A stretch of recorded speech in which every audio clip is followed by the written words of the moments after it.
So, the Montreal Canadiens did make themselves a move earlier today. Two moves, actually. And we will be diving into those in this video commentary. The voice is a little bit off today, so I apologize for the dip in audio clarity, but we do have some Habs news to go out there and talk about, and it comes to us in the form of a press release spoken about on the Habs website. Take a look at this. It was published earlier this morning by the Canadiens press release team. Owen Beck sold. Josh Waugh recalled from the Laval Rocket. Now, sold is the wrong way to say it here. Owen Beck wasn't sold like a human being on the auction market. No, he was just sent down to the AHL. But the verbs, if you translate it from French into English, they don't really make the most sense here, so we all know what's happening. But don't worry, Owen Beck was not sold by anybody, nor did anybody buy him. He's fine. But let's dive into what exactly this means and what we can expect to see. This show is brought to you by ExpressVPN. Go out there and check out that first link in the description to save some money on your VPN, get some free months, and support this YouTube channel in the process. Let's dive into what the article writes. The Montreal Canadiens announced Monday that they have reassigned forward Owen Beck to the AHL's Laval Rocket before recalling forward Josh Waugh on an emergency basis. Beck has 1 assist in 12 games with the big club this season. Waugh is on his second recall of 24-25. The native of St. Georges debuts. Beck has a total of 27 NHL games to his credit since his debut on January 13, 2024. The Rockets' top scorer since the start of the current campaign has collected 35 points, 20 goals, and 15 assists in 48 games with the Tricolor Farm Club, in addition to posting a differential of a +4.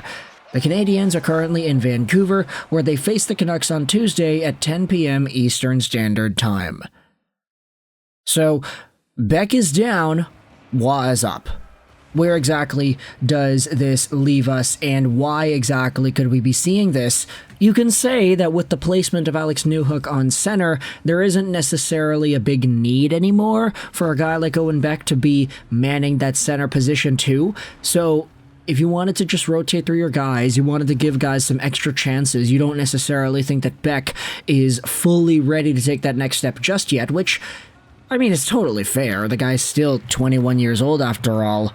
But if you wanted to be in a spot where you can show off some of your other guys, see what else they have in the tank, and give a guy like Josh Waugh another chance, really, then this is the kind of move you go out there and make.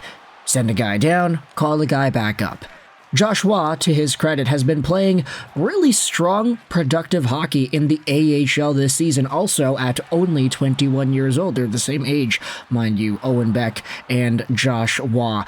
But as the article did say, Waugh has 35 points in 46 games played this year, so a pretty reasonable amount for a guy who is only 21, turning 22 in August. That's definitely not bad. Now, last season with Montreal, Waugh had 9 points in 23 games, which was amazing when you even consider the fact that he was a 5th-round pick all those years ago. The fact that a 5th-round pick drafted in 2021 played in the NHL in 23-24 and didn't look terribly out of place is a testament to the skills that he has. Normally, 5th-round picks don't even make the National Hockey League, no matter how long ago they were drafted. So for Waugh to do that just 3 years after getting drafted in the first place, it's pretty significant. And, of course, his development has never been linear. It's not like he made the Canadiens last year and stayed there. He was down with the Laval team still. And that's for good reason. I mean, it's not like he's a perfect guy. There are still extra developments that he can go through. He needs to fine-tune some of his off-puck play and how he plays when he's digging for pucks and stuff. His offensive creativity and his offensive awareness, his positioning, it's spectacular. But as many have pointed out, especially on the Our Canadiens subreddit, there certainly is more that you can ask for out of Waugh. Take a look at this. Waugh is currently getting himself in the right spots to be opportunistic in Laval. Beck is a better passer and defensive guy.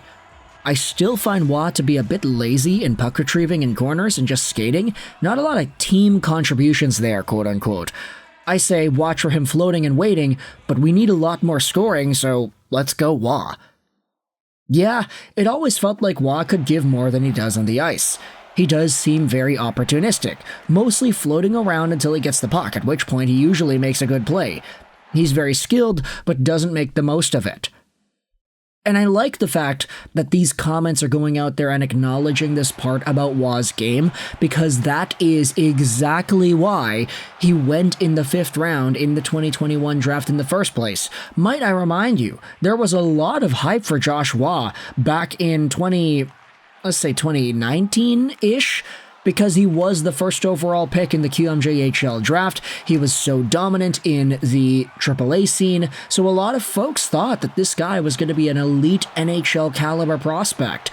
But as his career in the QMJHL started to go along, the guy really didn't showcase a lot of the off-puck pressure and intensity that you would have hoped to see out of a first overall caliber guy. It's just, he was really smart, and he was able to play nicely with the puck at his stick, and he was aware, and he could make good plays and reads and stuff, but that wasn't enough to carry him forward.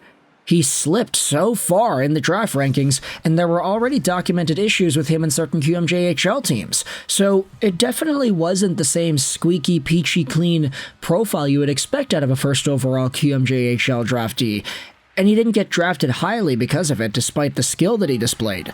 The next season, after getting drafted by Montreal, the guy absolutely torched the QMJHL on fire, almost at 2 points a game, and eventually he found himself in Laval doing some pretty good things, but a lot of those commentary points were still there. How far is his work ethic and off-puck play going to translate? How far are his on-ice and on-puck awareness and playmaking skills going to take him?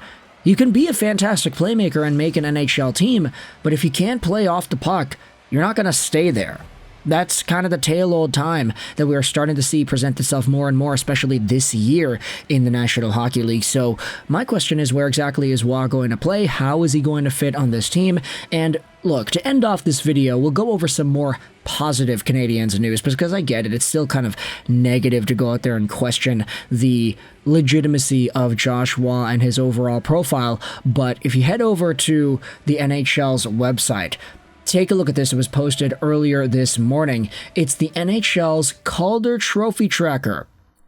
16 NHL.com writers casted their votes, points awarded on a 5-4-3-2-1 basis. If you look at the current Calder odds, Lane Hutson has the #1 chance of winning it. He's got 69 points out of these 16 NHL.com writers' voting tallies. And if you take a look, Macklin Celebrini is second, 66 points. Dustin Wolf is third with 46.